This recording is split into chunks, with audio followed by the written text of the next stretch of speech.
Welcome to fixed income. The fixed income refers to fixed periodic payments, for example, in bonds. Fixed income is attractive to analytical students because it lends itself much more to analysis. Unlike equity pricing, in which you have to answer questions like, is Microsoft's strategy better, or is Google going to rule the world? In fixed income, on the other hand, you have to worry about things like, what is the yield curve?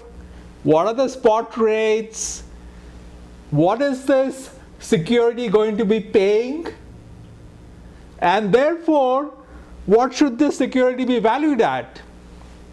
So essentially, for a fixed income asset, the payments are much more predictable than for an asset like equity, which has payments which depend upon or are much more dependent upon things like the strategy of the firm whose equity you're buying. Now, fixed income is also a subject, because it is very analytical, a subject which students struggle with. But you have made a good choice. You have come to watch these videos, and be assured, and will get you ready to crush that exam. So we begin with bonds. And bonds, you must have heard about, are fixed income securities. They have fixed payments and then they have maturity, blah, blah, blah. But here we are going to make a list of all features of bonds. And the first thing is that the periodic payments of bonds are called coupons. So when you buy a bond, you're told that you're going to receive some particular coupons every period for a certain number of periods.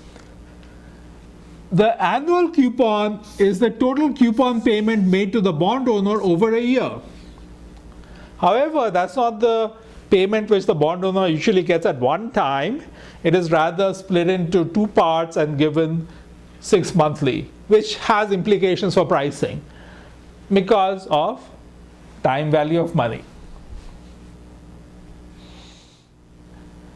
The other important number besides the coupon is the par value.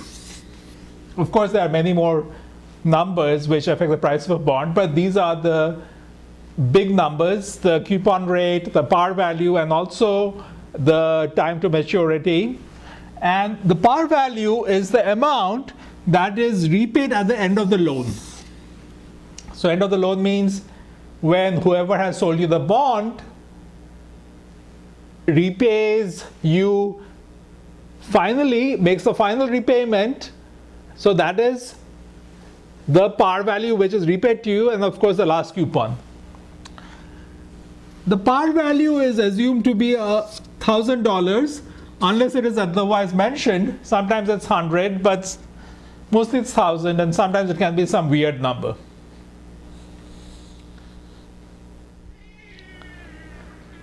Bond values are often mentioned as percentage of par value.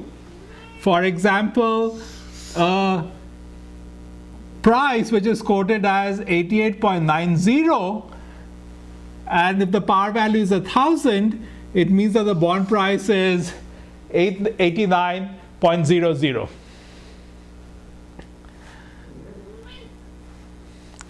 The annual coupon divided by the face value is called the coupon rate. The interest required on a bond is called the bond's yield to maturity. Now this is an important number.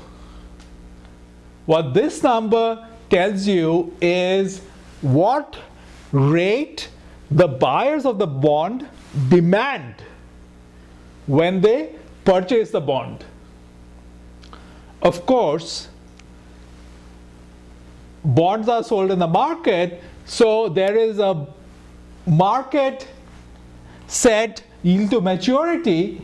So for liquid bonds, the buyer may demand a return of 7%, but somebody else in the market or the market as a whole may be willing to pay a price which equates to 6% return, in which case the buyer is going to be left empty-handed, because the buyer who demands 7% is willing to offer a price for the bond which is lower than other buyers in the market who are offering 6%. So you can think of a bond either in terms of its price or in terms of its yield to maturity.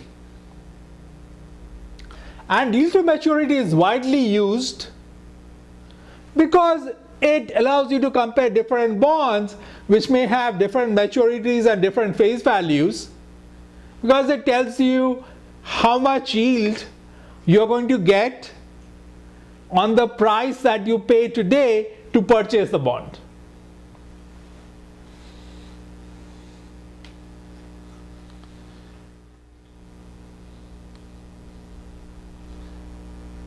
Bonds can have covenants. Covenants can be either negative or positive. Negative covenants disallow the firm from doing particular kinds of things which are detrimental to the value of the bond and therefore detrimental to the value of the bond owners.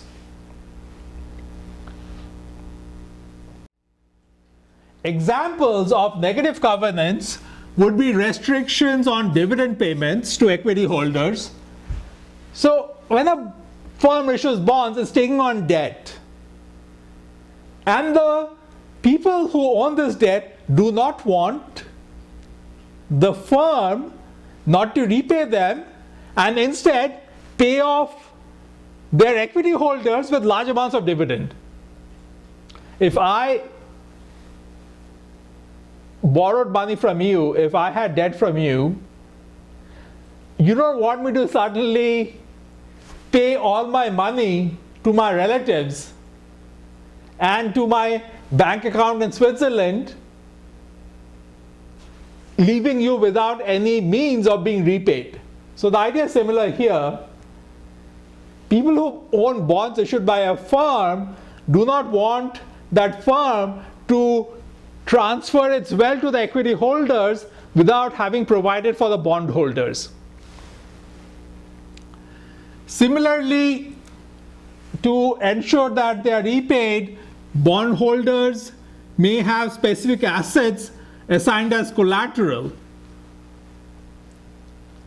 On the other hand, positive covenants which require the firm to do some particular things, negative covenants require the firm not to do some things. Positive covenants require to do some things. For example, it may require the firm to pay coupons when they are due, maintain financial ratios, provide information to the trustee. The trustee is the entity which looks after the interest of the bondholders. So these are examples of positive covenants.